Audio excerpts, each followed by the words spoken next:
Students, आज हम लोग प्रॉब्लम नंबर 7 करने जा रहे हैं सेल टैक्स का।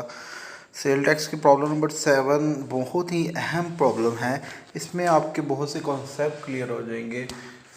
इसको अच्छी तरह से प्रैक्टिस कीजिएगा, बिकॉज इस प्रॉब्लम के करने से आपको बहुत से कॉन्सेप्ट सीखने को मिलेंगे और पेपर के एग्ज़ाम के हवाले से, जो फाइनल एग्जामिनेशन उसके हवाले से ये प्रॉब्लम करना बहुत ज़रूरी है आपके लिए। So let's read. Calculate the sale tax liability of 7 Star Private Limited being a registered manufacturer from the whole following data for the month of August 2025. Again सबसे पहले हमने सप्लाईज आउटपुट करनी होती है, और इसे अगर हम गौर करें क्वेश्चन को, तो ये हमारे पास जो क्वेश्चन है वो यहाँ से लेकर taxable supplies to registered person से लेकर अगर हम गौर करें तो एक्सपोर्ट सेल्स तक हमें आउटपुट्स दी हुई हैं, सेल्स दी हुई हैं, सप्लाईज गिवन है। अब हम लोग देखते हैं taxable supplies to registered person. आपको पता है ये सबसे पहले लिखी जाती हैं रजिस्टर्ड पर्सन। टोटल आउटपुट पहले फॉर्मेट आपको पहली प्रॉब्लम में बता दिया हुआ है। आउटपुट की हेडिंग में सप्लाईज टू रजिस्टर्ड पर्सन, इस पे 18% लगेगा बाद में। सप्लाईज टू नीडी पर्सन, इस पे भी फुली टैक्स लगता है, इसीलिए ये अमाउंट इसमें ऐड होगी। इसके बाद सप्लाईज 20% डिस्काउंट है। Normal business practice and discounted price not shown in the tax invoice.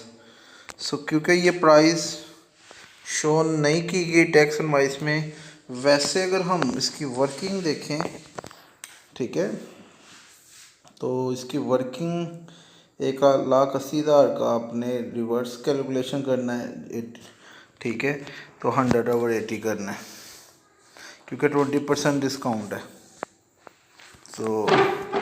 इसकी जो अमाउंट आएगी वो हम यहाँ पे मेंशन कर देंगे, ठीक है।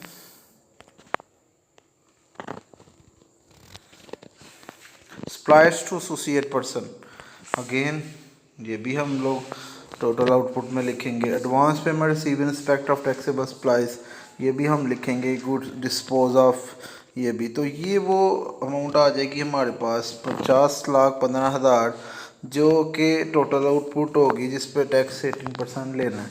अब अलग से आपको पता है फ्री सैंपल अलग से लिखा जाता है, क्योंकि इन पे इनपुट हम लोग करते हैं पोस्टमेंट और एक्सपोर्ट सेल है, तो इनको भी अलग से मेंशन किया जाता है। तो टोटल आउटपुट देखें तो हमारे पास 54,30,000 आ जाएगी, ठीक है। ये आपके सामने है जी। अब हम लोग इनपुट टैक्स एडजस्टमेंट निकालते हैं, और आपको पता है सबसे पहले हम रजिस्टर्ड पर्सन की देखते हैं। तो अगर आप गौर करें तो हमारे पास registered taxable purchase from registered person 10 lakh, but अगर हम टैक्स इनवॉइसेस की बात करें नॉट येट रिसीव, तो इसमें 10 लाख में हमारे पास इनवॉइसेस नहीं आई कुछ, और इनपुट टैक्स आपको पता है नहीं डायरेक्टली निकाला जाता है। तो 10 लाख में से 1,90,000 माइनस, जिसकी इनवॉइसेस नहीं ना होगी वो आपने हमेशा माइनस करना है, ठीक है। फिर आपने 80% लेना है। तो अगर आप देखें तो इसी तरह ये यहाँ पे मेंशन किया है, और जो अमाउंट आएगी वो आपने इनपुट टैक्स के अंदर लिख देनी है 1,45,800।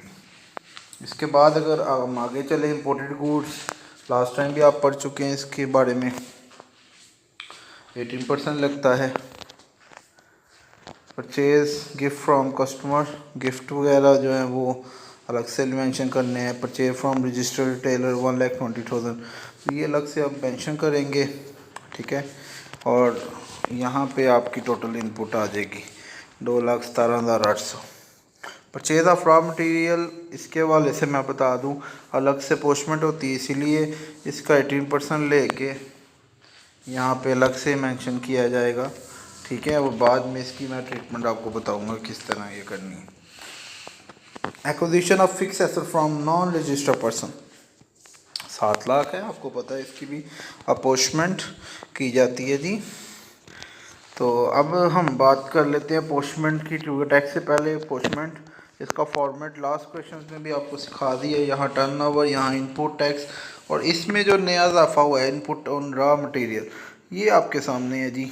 ये कॉलम आपने बनाना है जब भी रॉ मटेरियल गिवन हो, ठीक है। तो ये आपके सामने है जी। अब इसकी वर्किंग के वाले से पहले तो आपको पता है अमाउंट लिखी जाती है, टर्नओवर की सारी अमाउंट्स जितनी भी है वो लिखी गई हैं।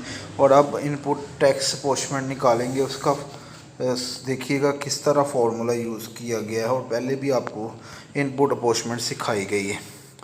अब आपको पता है जो इनपुट होता है वो यहाँ पे ऊपर आएगा। अगेन क्योंकि टैक्सेबल सप्लाईज हैं तो टैक्सेबल जो टोटल टैक्सेबल है जिन पे टैक्स लगना है वो कितनी है अमाउंट।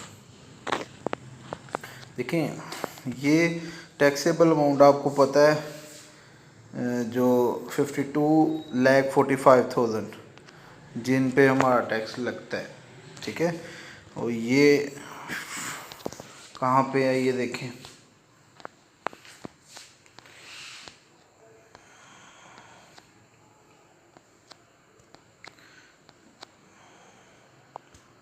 तो ये अगर आप गौर करें तो हमारे पास ये टोटल अमाउंट आ जाती है। ये जो टोटल आउटपुट है और इसमें हम ये प्लस कर दें तो हमारे पास एक्सपोर्ट सेल अगर हम प्लस करते हैं फ्री सैंपल तो हमारे पास आ जाएगी टोटल आउटपुट अपोर्चमेंट।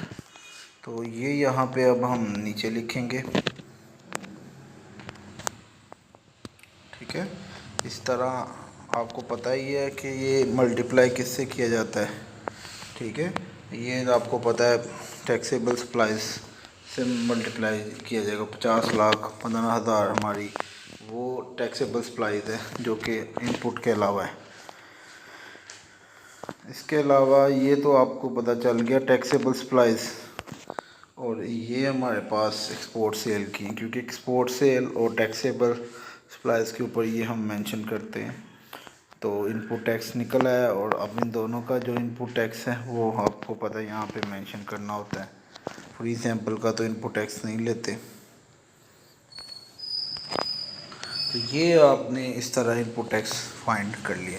अब input tax on raw material कितना है वो भी हम देखेंगे। 45,000 टोटल बनता है ना, ऊपर हमने निकाल लिया हुआ है। तो वो किस तरह हमने फाइंड करना है उसका भी पूरा प्रोसीजर फार्मूला आपको पता है। टोटल जो वैल्यू होगी 54,30,000 ये हम नीचे लिखेंगे और टैक्सेबल सप्लाई यहाँ लिखेंगे और इनपुट जो रॉ मटेरियल में आया वो ऊपर लिखेंगे, ठीक है। इसी तरह आगे भी फ्री सैंपल जो है क्योंकि रॉ मटेरियल वो भी यूज़ करता है, सैंपल बनते हैं तो इसीलिए उसमें भी आएगा।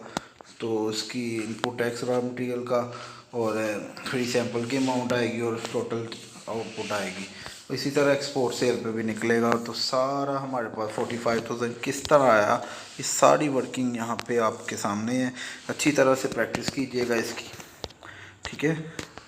तो ये हमने इसको सॉल्व कर लिया। अब हम लोग सेल टैक्स लायबिलिटी की तरफ चले जाते हैं, ठीक है। तो पहले आपको पता है आउटपुट निकाला जाता है जो डायरेक्ट जिन पे 80% लिखना है वो लिखा जाएगा और इसमें से लेस इनपुट होता है, ठीक है। आपको पता है लेस इनपुट किया जाता है।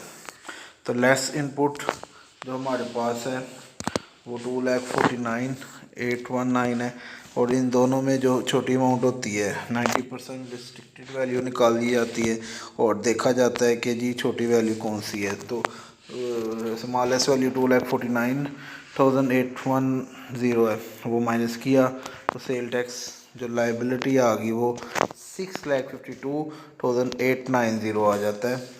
और ये आपने जस्ट किया तो ये देखें आपके पास मुकम्मल सॉल्यूशन यहाँ पे हमने फाइंड किया गया है। लास्ट पे आपने सेल टैक्स पेबल के बाद जो पैसे रिफ़ंड बनते हैं वो निकाल लेने हैं। पेनल्टी एंड एरियर्स दिए हुए हैं जो वो लेस होते हैं, जो आपके पेबल अमाउंट होती है जो आपको माफ़ होती है, जो रिफ़ंड होती है इनपुट टैक्स में, तो वो माइनस करेंगे तो आपके पास आएगा। तो स्टूडेंट ये थी प्रॉब्लम नंबर 7। अच्छी तरह से इसकी प्रैक्टिस कीजिएगा, पेपर के हवाले से बहुत है। मैं इंशाल्लाह नेक्स्ट वीडियो पे हम लोग सेल टैक्स के नेक्स्ट न्यूमेरिकल सॉल्व करेंगे। अल्लाह हाफ़िज़।